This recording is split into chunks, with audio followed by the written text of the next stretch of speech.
Olá, crianças, tudo bem? Hoje nós vamos falar um pouquinho sobre um outro conteúdo de educação física, que é o corpo, movimento e saúde, que seria os conhecimentos sobre o corpo humano. Dentro desse conteúdo do corpo, movimento e saúde, o professor decidiu falar sobre os cuidados com a coluna vertebral. Aqui nós temos o esqueleto humano.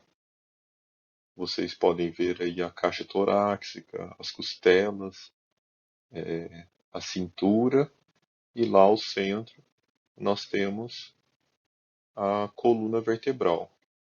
Vocês conseguem enxergar aí a vértebra, que é a parte óssea, é cada um desses ossinhos que a seta está indicando, e entre eles nós temos os discos intervertebrais. Essa é uma imagem ampliada de uma vértebra.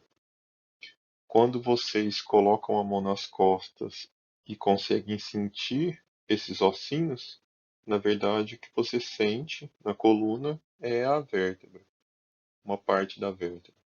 Aqui nessa imagem você consegue visualizar o disco intervertebral, que é esse que o professor deixou destacado em vermelho. Então você tem cada uma das vértebras e o disco intervertebral. Na imagem da esquerda nós vemos uma pessoa e aqui nós visualizamos a coluna dele, uma visão das costas da pessoa, e aqui uma visão lateral, uma visão de perfil, como se fosse alguém aqui de lado.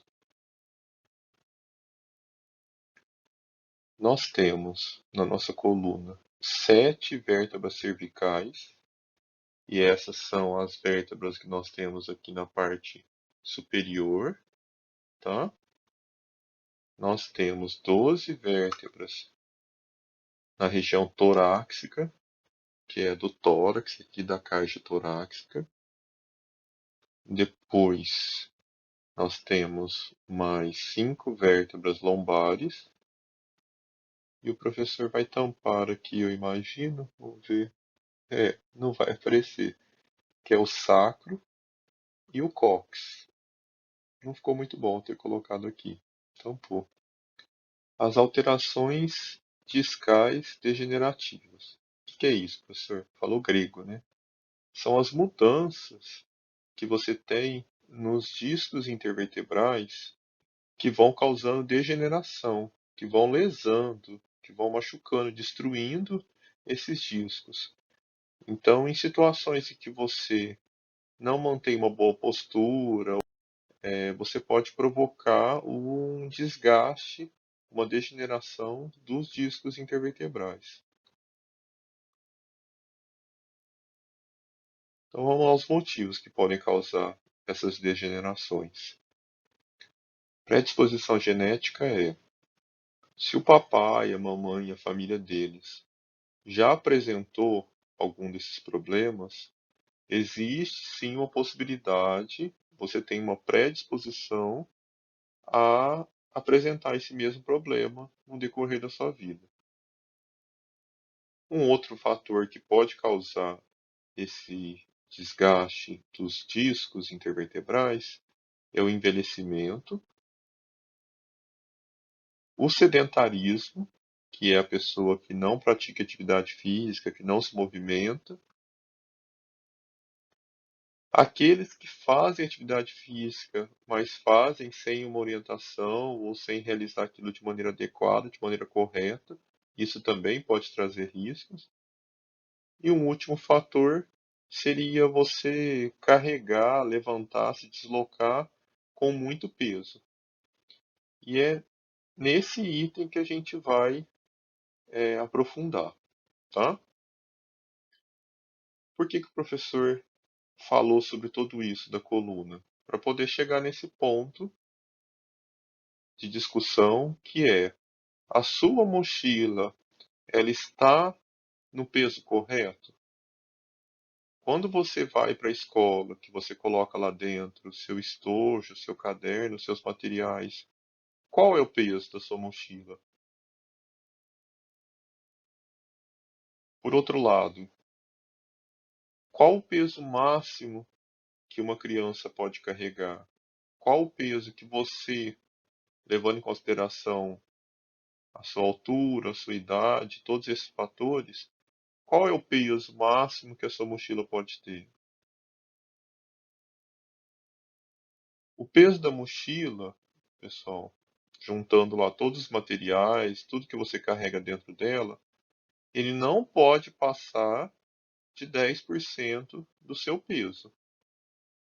Então, eu imagino que boa parte de vocês, pelo que o professor já vem olhando no decorrer dos anos, carregam um peso exacerbado, exagerado, acima do devido. Vamos fazer um exemplo. Se você pesa 30 quilos, a sua mochila não pode pesar mais do que 3 quilos. Esses 3 quilos equivalem aos 10% que o professor comentou.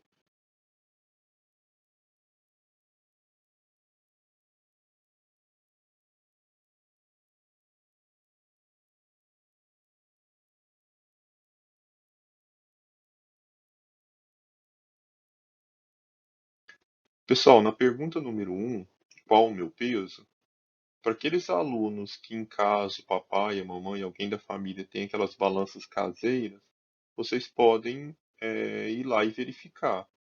Ou alguém que de repente vai na farmácia, nada de farmácia.